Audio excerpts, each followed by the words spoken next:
It is Wednesday, and it's nice to see all of you today. Welcome to NE1 World. I'm so excited that we are all here together.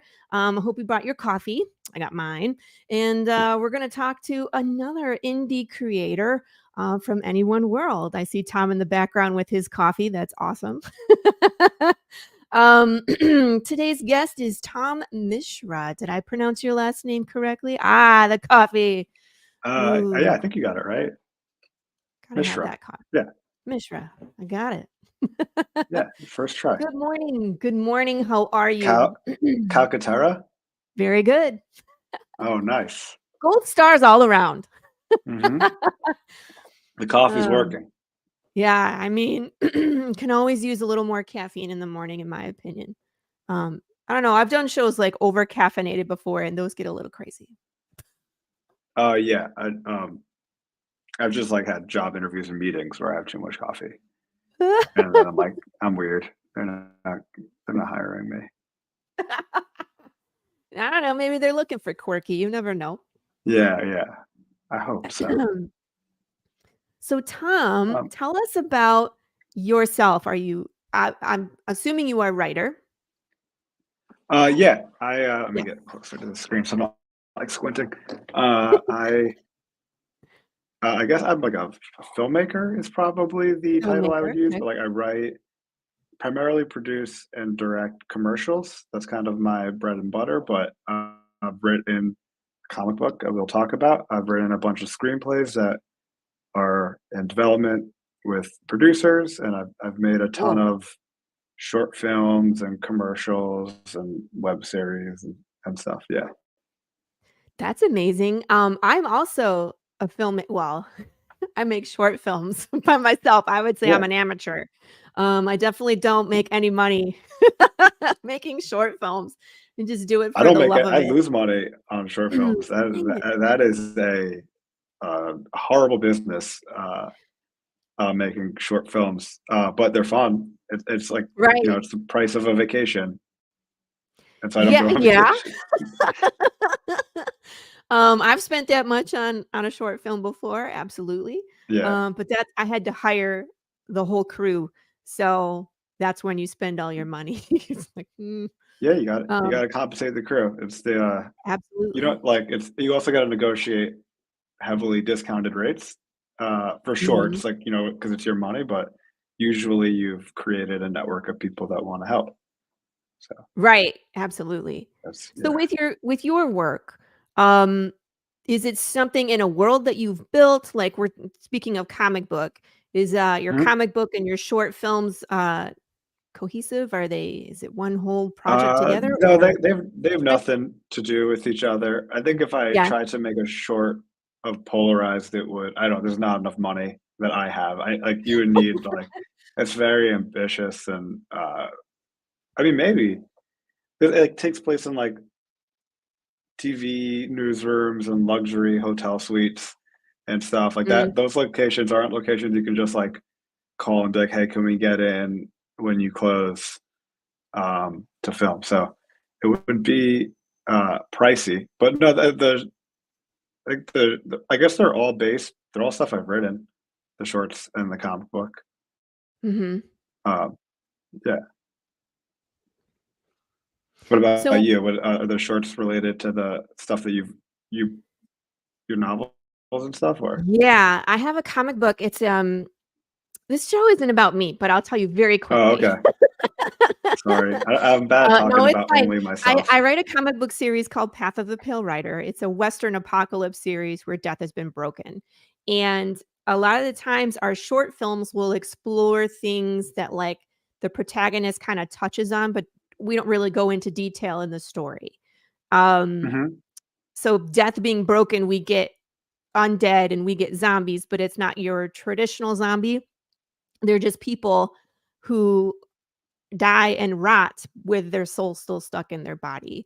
So they're not trying to eat people and they're not craving flesh, but they go through like they lose their humanity because their brain is rotting. They lose their memories. They can get violent. They can get forgetful or vegetative, right? It's like dimension fast forward.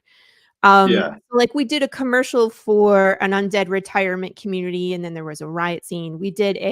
Oh, that's awesome. Um we did a short film where I pretended to be a reporter, and I was interviewing fans and asking them what they think broke the death process, so they got to create their own conspiracy theories.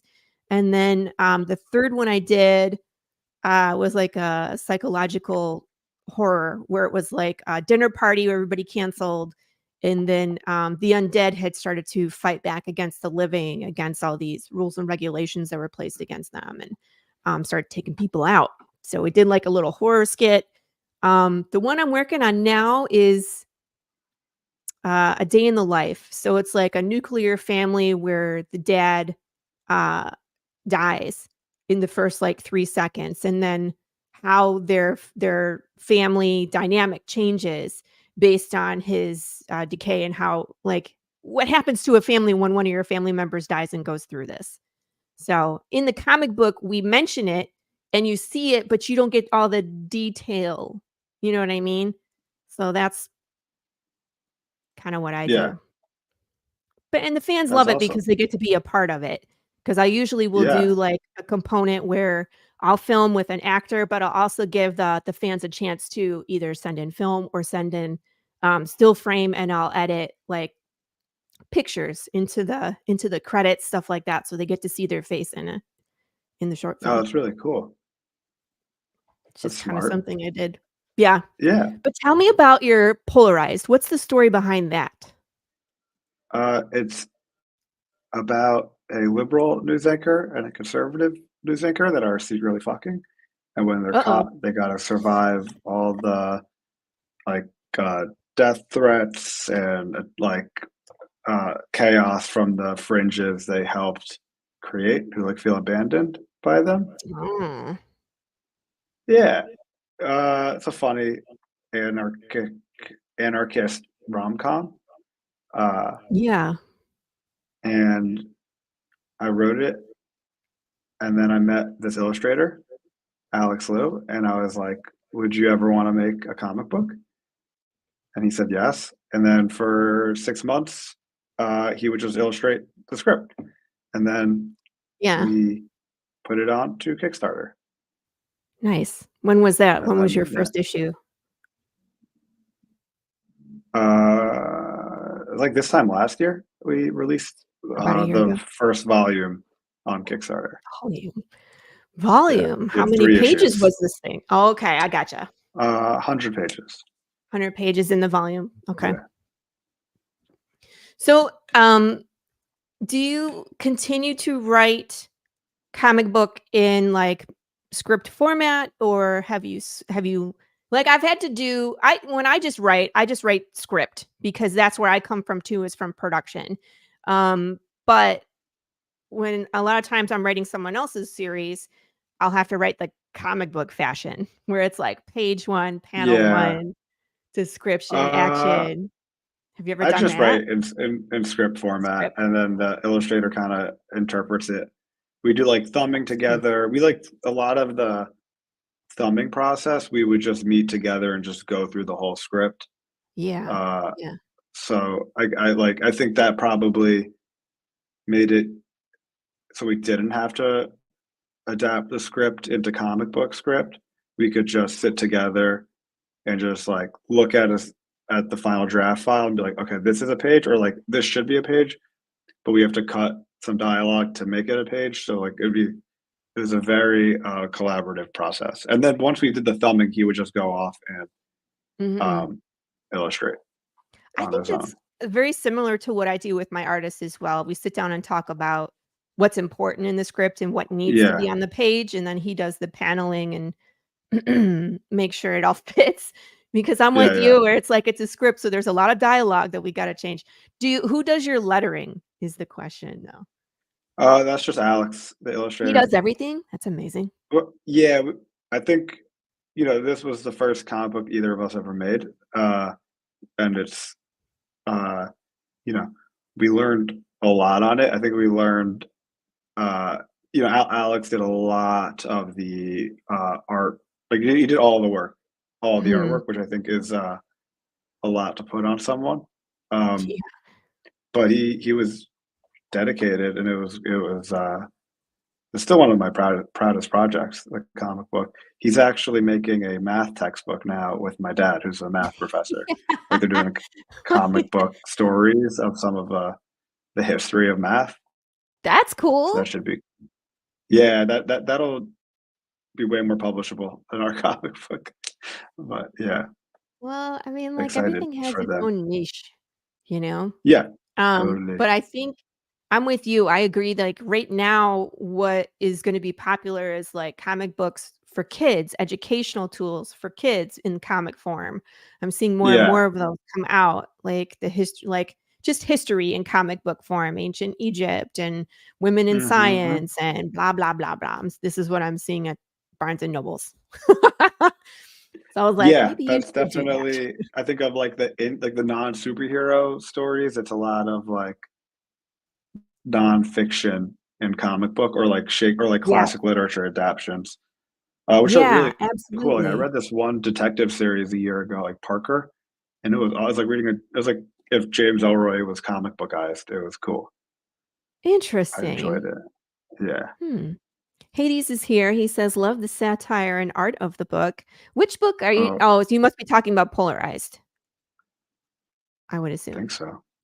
And then comic history of maths is class. What? Is that a sentence, Hades? Comic history of math. Math is oh, I can't follow it, sorry. Try again. Tell us what you think. But that's interesting about where you're going. Well, you're a comic book artist is doing that with your dad. Do you plan on doing any more comic books, or are you just, like, now delved right into filmmaking and that's where you're staying? No, I definitely wanna do, uh, more. I think it's about figuring out, like, I mean, ideally, we would make a second volume of Polarized, but we kinda need another, um, publisher to come on board who can help us, like, find a larger audience and, um, give us a little more financing to give Alex more resources, so he's not there's another Gotcha. 100 pages, like, the script's written. There are other ideas I've had for graphic novels, just, like, it's a matter of time and finding the time to Mhm. write, but I write every day. Um, I kinda have, like, specific projects that I focus on, and then I give myself deadlines to, like, send that to the market, make it as a short or, figure out what to do with it, but then stop writing and move on to something else. Yeah. And there's a couple of comic book ideas I've been thinking about doing with Alex. It's just yeah, it's the same challenge of resources and time. Yeah. They're Yeah. I limited. mean, if we had unlimited resources, that would make life so much easier to just make comics. And it's like, Yeah. unfortunately, that's kind of what the world is right now, where it's like you see a lot of comics, but it's the people that can just make whatever they want that are pushing stuff into the market. It's like us Yeah, little guys, like, man, I got a Kickstarter again. Off I go. yeah, but I thought Kickstarter was really a helpful resource for us. I mean, I was able to break Yes. even on the initial investment of volume 1, which was all I really wanted to do. I think if I wanted to do volume 2, I would have had to make a much sizable audience and profit, but there is the potential on Kickstarter. I've seen it happen with plenty Yes. of comic books. I just think that the comic book we wrote, I'm so proud of it. I think it's really funny and a good story, and the art's incredible. I just think that, we took 2 niche audiences, which is people who like political satire and comic books, and they have nothing to do with each other. So, like, Dang it. and Oh, they kinda despise each other. So there's re a small Venn diagram for our niche audience, I think, little slice of and overlap. yeah, so, like, I think it was hard, like, we got Kickstarter project we love from the jump, um, Cool. and we got some contributions from, like, Kickstarter influencers or whatever, but, like, we could never really break through to a larger, scale audience despite, like, a pretty, I think, funny Hmm. marketing strategy for me and Alex that was, like, pretty thought through. Um, we never Yeah. really broke through. We got a huge support from our circles, Yes. but we never broke through those to, like, a larger audience the way other people on Kickstarter had. But again, I think it was the had more to do with had less to do with the quality of it and more to just do with where the audience is and where we are. I think there I was think too that's big of a gap.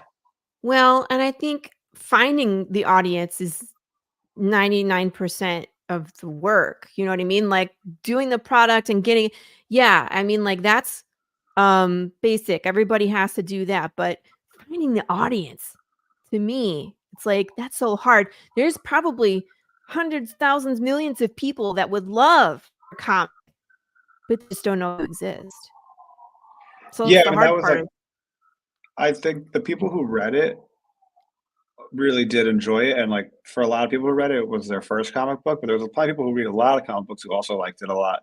Like, I got really good, review from, like, this NYU professor who, like, is like a has encyclopedic knowledge of Marvel comic books and, like, oh canon and all gosh. that stuff, which was very sweet.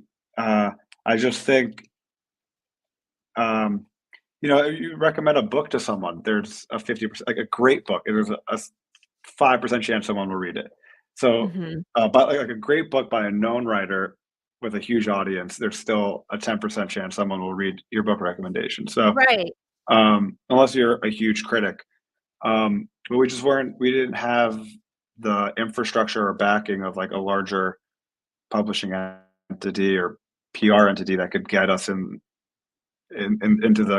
a champion's hand who could really um, push us forward. But like still think as I do other projects, the previous projects are still there, and as I can gain more attention for other projects, Yes. you'll it'll funnel people to my previous stuff. So I still think that Polarized is like a really valuable intellectual property Yes. uh, that I'm happy to have. Yeah.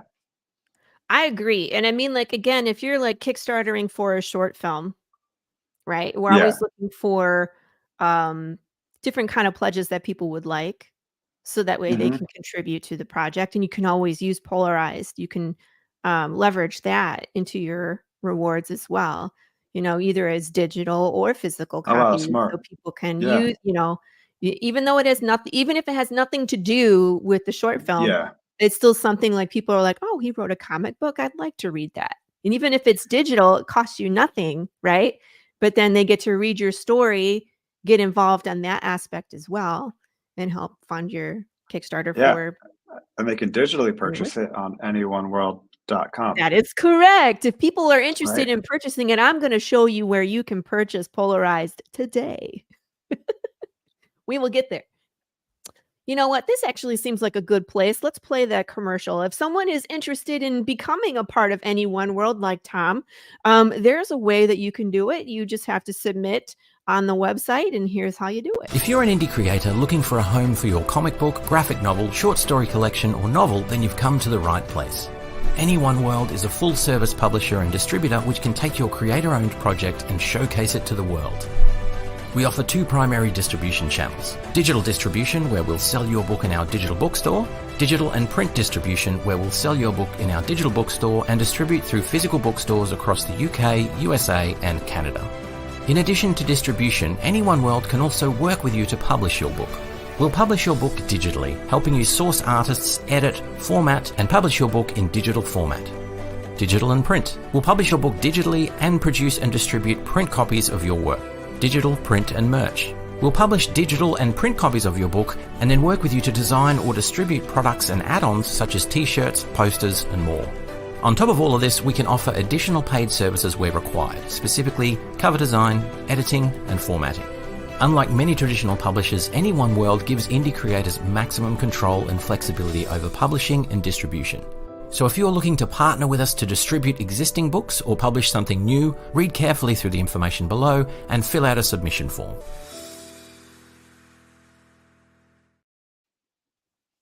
Thank you, Mr. Morgan Quaid, for lending us your voice. It's such a beautiful voice. All right, so here is how we find. I love this song. Every time it pops up, it just automatically starts playing, and I'm like, But, I think Hades does a great job of updating the website consistently. There's always something new. There's always promotions that people can get things.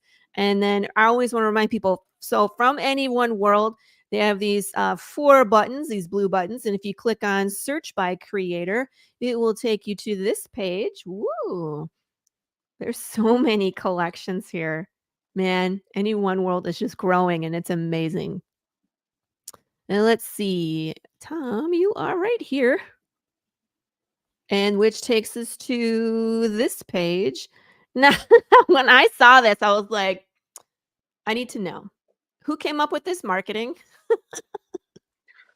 Yeah, that was, like, one of the early meetings, Yeah. with Alex. He was like, "What should the cover be?" And I was like, I just kind of this weird vision of a donkey fucking an elephant. And, we just laughed really hard at that, and then Goodness. the if you I don't know if you can, like, pull up issue 1, that was the original version. It was, like, very simple and minimalist, and then Alex just, like, called me one night, like, Alex works late into the evening, and I go to bed very early into the evening, so, like, Yeah, a lot of times I'd wake up with inboxes of, like, new art and stuff, and that was, like, so fun. that's the And, best. I just woke up and he was like, "I had an idea for the cover. What do you think?" And, like, he did the whole dollar treatment, and it's awesome. And if you buy the physical copy, we, like, printed, like, 10 different samples to, like, get a cover that felt the most like a dollar bill. Um, So even the so, paper, yeah, that's amazing. yeah, one reason to purchase the Yeah. physical copy. Oh man, you gotta get the physical. It's like you gotta touch and feel and smell the paper, you know what I mean? There's that whole tactile experience when you, go a physical copy. I love this. They become star-crossed Yeah. lovers hidden from a divided world they created. So, that's hilarious. What a secret to get out. It's probably a bad day for them, right?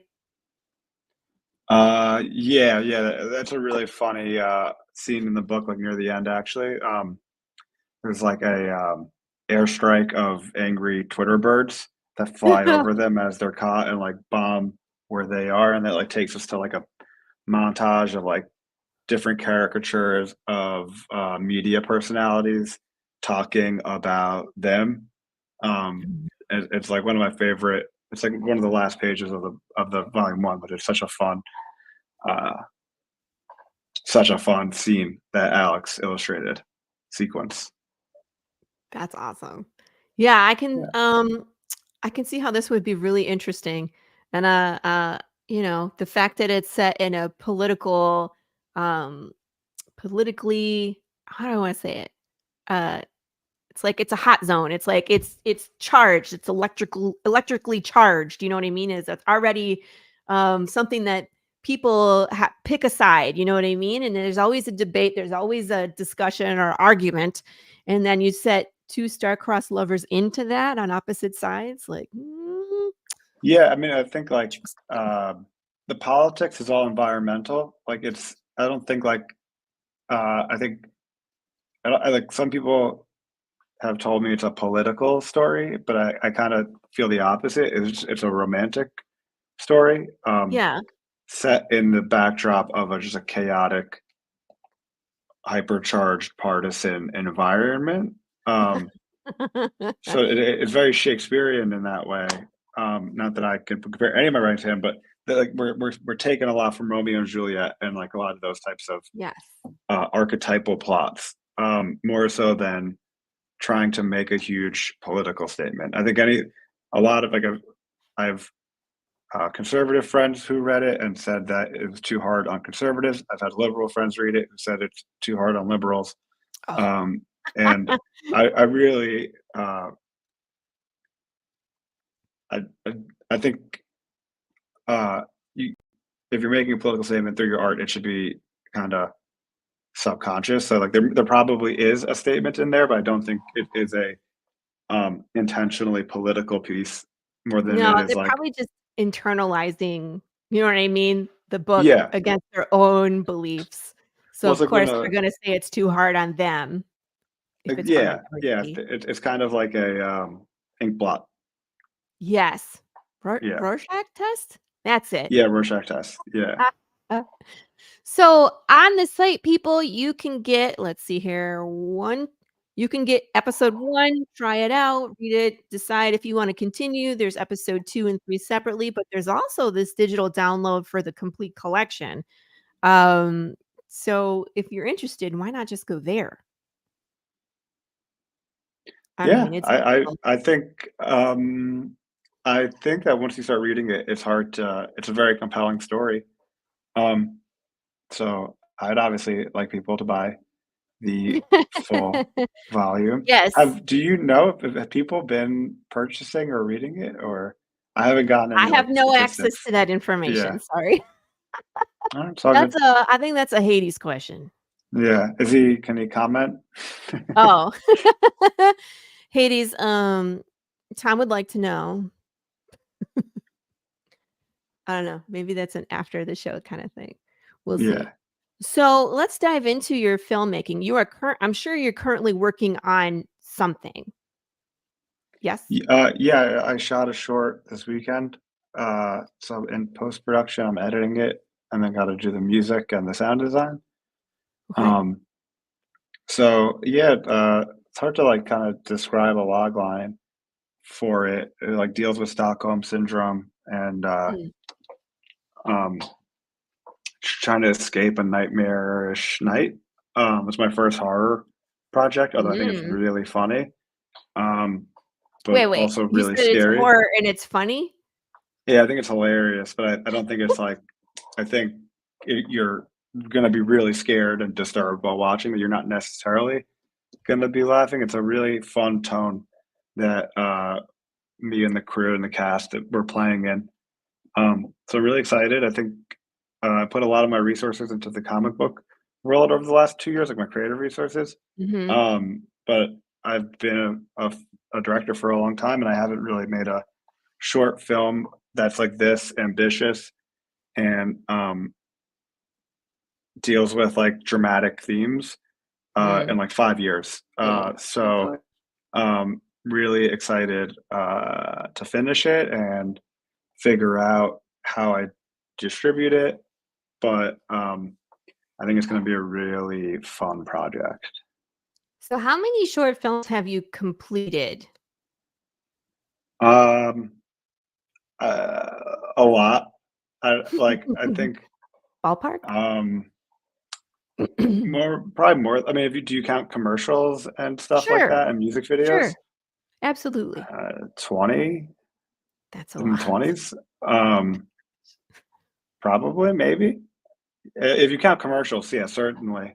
Like, if you count episodes of web series for branded content, I Mhm. think definitely over 30.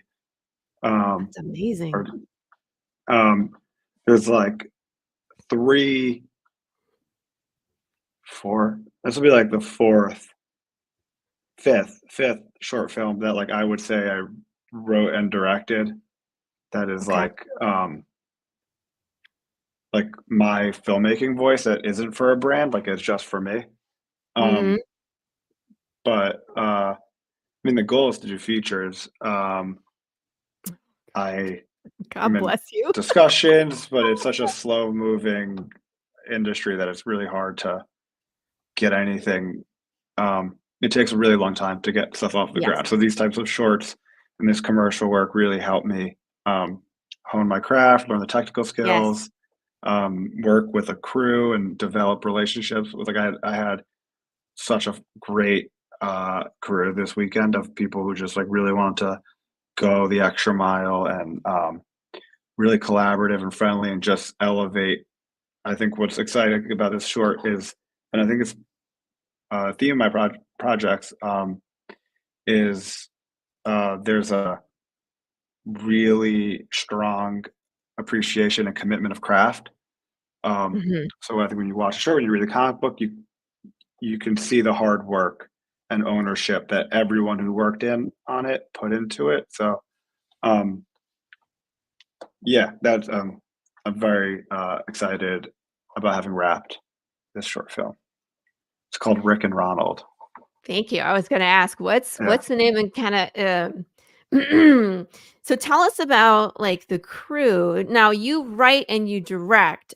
Is there anywhere else that you were involved in production, or do you have to hire everybody else to do, like obviously set work, but like editing, color correction, sound, all of that? Yeah, so Jeez. every project's different, but I produce everything that I direct. Not if I had it my way, I wouldn't. Someone else would produce, but I never have enough There's money, so I just do Dang. it, and I edit everything as well. Again, because I'd rather hire an editor, but just because it's like money that could be going in front of the Yes. camera to the crew, so I'd rather it's money that goes to the project than me. Um, Right. so I'm happy to do those assignments.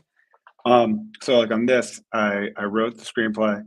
I came up with the idea, co-wrote it with my friend who acted as the lead in it. Me, him, and this one other person produced it. We sourced the crew, rented the Mhm. equipment, locked in locations, organized wardrobe and production design. But then on set, I have an AD, a cinematographer, assistant Okay. cameras, grips, gaffers, sound, production assistants, so that I can just kind of be focused on um, Yes. building the scene with the actors and blocking all that out and figuring out where the tension is. And I shot list everything very thoroughly before I get Mhm. on set, and we do a ton of scouting Mhm. to really know the best way to find tension in a location. Uh, Interesting. but yeah, I mean, I think this is why I'm so excited to do this short. Is I've learned so much about writing over the last couple of years. I took a break from directing, and this was fun because I was like, "Oh, I can still do this, and now I know so much more about story." Uh, Yes. so yeah, really excited to edit this. I was editing before this, which Yeah. when I edit, I get into like a weird kind of antisocial uh, Just personality. hyper It's focus. like I have to, yeah, I have to like get Yeah. out of it. So yeah, I feel you. I think that's one of my frustrations too, is when I shoot stuff and I wanna sit down and edit, it's like, I can't have any distractions, everybody needs to leave me alone, I just put on the headphones, I'm like, "Don't talk to me, don't ask me for anything." But it's so yeah. hard, you know? I used to Um, like the minute I wrapped, no matter what time, would just go home and edit for 20 oh hours my straight. gosh. I've had to grow and learn that that is unhealthy, and Yeah. that I'm actually a better editor when I rest and sleep and take breaks. Yes. So that is something I've learned to do. Hey, look, I have to use the bathroom. Do you mind giving Oh, me like 2 minutes, please? I apologize. sure. Alright. Sorry for the It's mess up alright, the just show. turn your here, well, turn your camera off and then, there we go. Come on back when you're ready. In the meantime, I'm gonna show off, this website, Ginger House. This is what we're gonna talk about next. So this is Tom's website. It says, "I've made a lot of things with awesome people. Take a look at my work and reach out with any needs so we can make something fun together." I really think, we need to collaborate. Comedy, music videos, set design, long form content. Ooh, food. Interesting, interesting. Screenwriting. Oh, look, there's Polarized right there. My ultimate goal is to write and direct features in TV. I would like to write romance, dark comedies about the ways loneliness and anxiety seem to be institutional in our great country. Hmm, this is true. This is actually something that's current events. There was actually someone I was listening to the news this week, and they were talking about how they appointed a government official in the city of New York to combat loneliness. That it's a I was just commenting on this about how you like to write romantic dark comedies and about the ways loneliness and anxiety seems to be institutional in our great country. And I was watching the news and they just appointed somebody who's like the loneliness czar in New York, in the city of New York. Um, Oh wow, really? yes, I because didn't it's know that. become such an epidemic for people that just feel lonely and detached. everybody, working from home, the pandemic made it worse.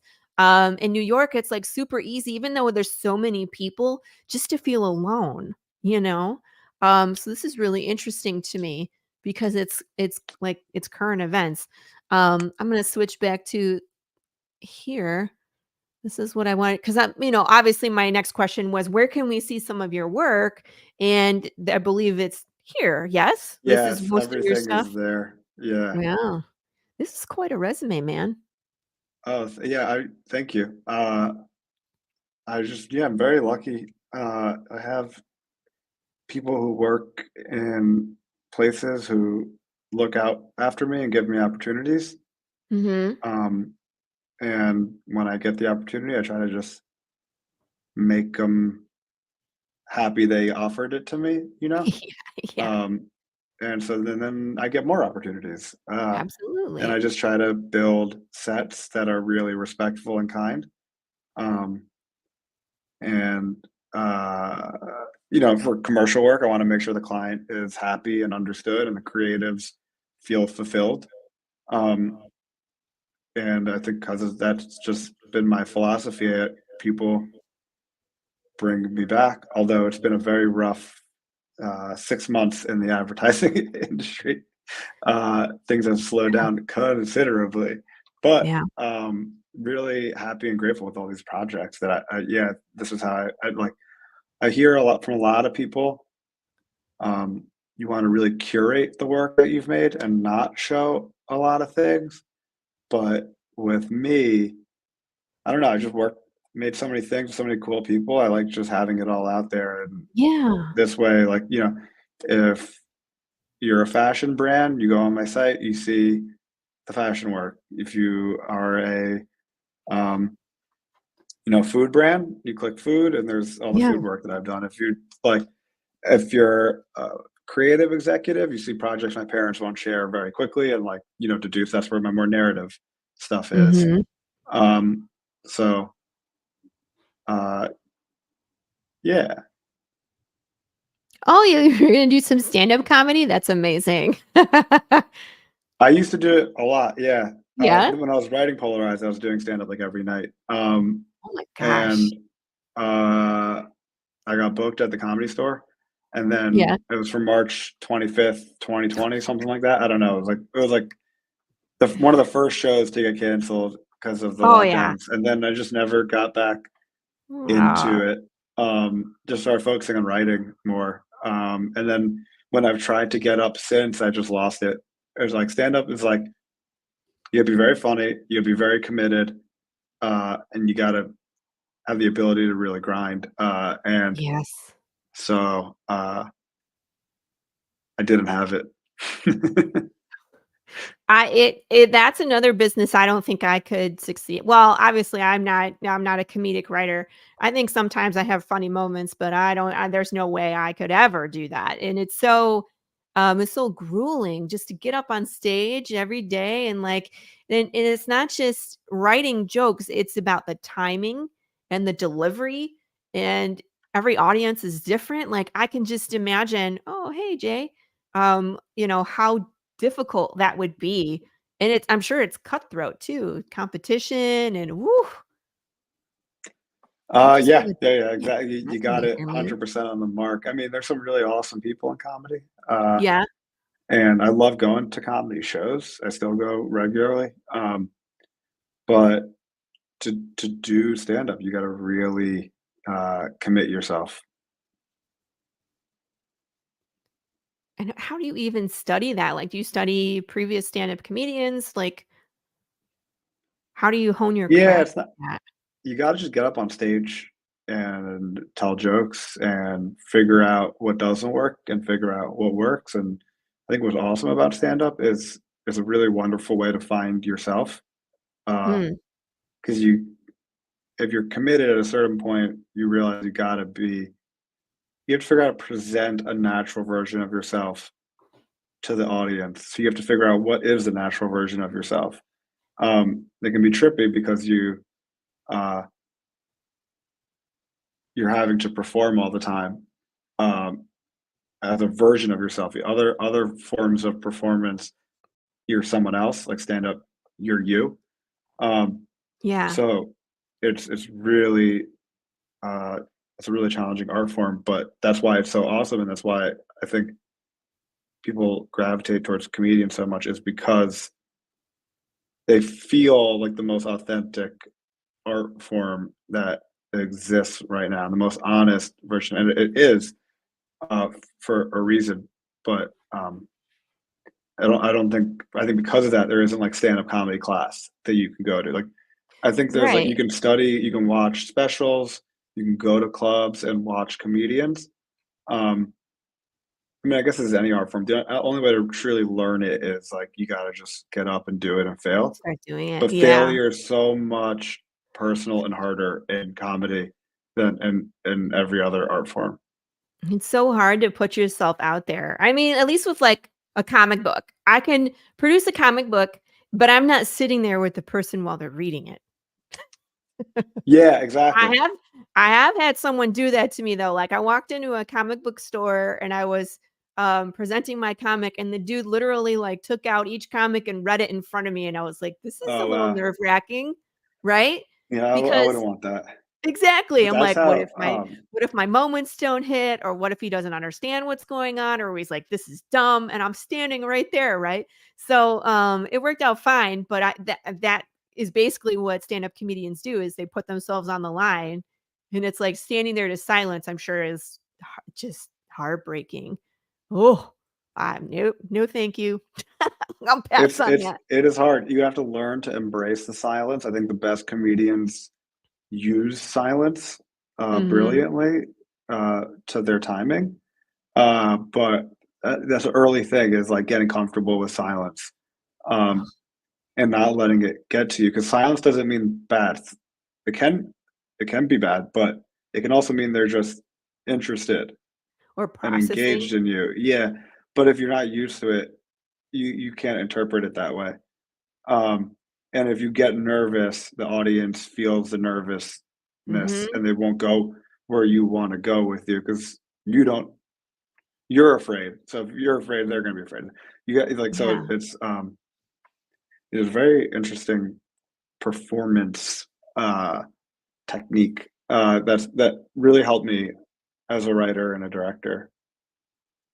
Hmm. Interesting. I've never Yeah, well, I think Hades was a stand-up comedian as well. yeah. I think we But talked really about that. yeah, you 2 are the only Yeah. guys that I know that have done that. Um, And I would never call myself, like, a real comedian, yeah. I was an open micer, who was starting to get booked but never got past that, I have Oh, friends who are, like, real comedians, and if I ever called myself a comedian in front of them, I'd be very, very embarrassed, like, uh, "Sorry, I don't mean it." but, that does like, I still really, appreciate the art form. It's, like, probably Yeah, second to film, the thing I like, the, medium I care about the most. gotcha. So what's coming up in your direct future? You are editing your short film that you just completed. Um, is there a ETA of when that one will be released or No, no idea. I'm not giving myself a deadline on it. Like, there's a Mhm. couple of festivals I wanna submit it to. I Yeah. usually hate film festivals, uh, but, Oh, I'd rather just put it online and, like, get an audience for it, but we filmed this, um, put a lot of effort into the every single frame, and I yeah. really wanna give my crew and our performers, um, the opportunity for that to be presented on a large format. We filmed on an Alexa 35, Okay. uh, which was fucking crazy, that camera. It was fucking insane. It was the coolest thing. And I've never really played in film festivals before. I mean, I've had commercials play at film festivals. My shorts I've always just put online to Yeah. somewhat success, but I want to try it differently and see what happens with this one. Like, Mhm. it's definitely a really fun midnight audience short. Like, and there's a lot of midnight festivals Yeah. um, that I want to get this circulated into. Wow. So we'll see. Yep. But, horror music is very, very specific. Yep. and good music and specific music is expensive, which I don't have at this point. So Yes. I have to like take the time to find people to find someone who's talented and smart enough, but also hungry enough to want to do this at a special rate, and then take the time to really develop that. So it's going to take time to like Yeah, post on I this. feel I'm you. not like uh, Eh, other shorts. I've been like, I know exactly what it is in the edit. Boom, put it out there. People like it. It's great. This one, I think editing is going to be a much more longer experimental process. Gotcha. Well, we will definitely keep our eyes open, for Yeah, that. Make sure, like, when you do release it, maybe we can have you back on the show.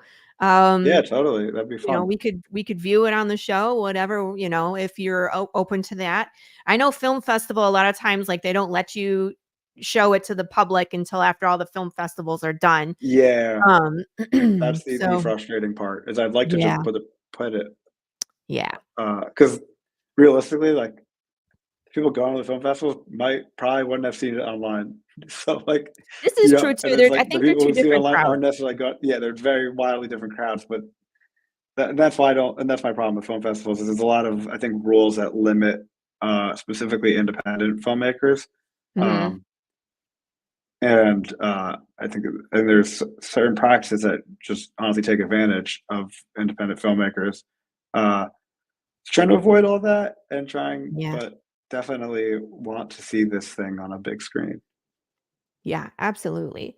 I think that we have so much more to talk about, Tom. And when you are ready to come back on, we can get you back on the show and we could explore much more about what you do. I have lots more questions for you. Oh, okay. Um, Awesome. so I would love to have you back I on at some point. But the I show feel like this we means I have was really bad at answering my questions. no, you did fine. But I mean, we Okay. we went in depth into things. Some guests come Yeah. on and I was like, "So how did you do?" And they're like, "Oh, I did this." Yeah, yeah. You're like, "And I know more." Oh, okay. So Yeah. you did I wasn't wonderful. that? Oh, okay, No, you cool. were not that. You were Awesome. explaining, like, in detail, which then made me ask more questions, so that's the kinda guest we're always looking for. Okay, Um, great. so next week, we'll be back with another indie creator here on NE1 World. Make sure you tune in. Again, we're at 11 a.m. Eastern Standard Time every Wednesday, and we talk to many, many multi-talented creators from NE1 World, everywhere from comics to short films to novelists to artists. They're all in here.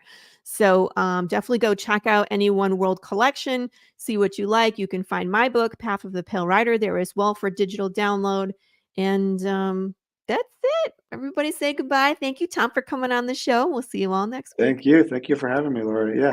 Bye, Absolutely. guys. See ya.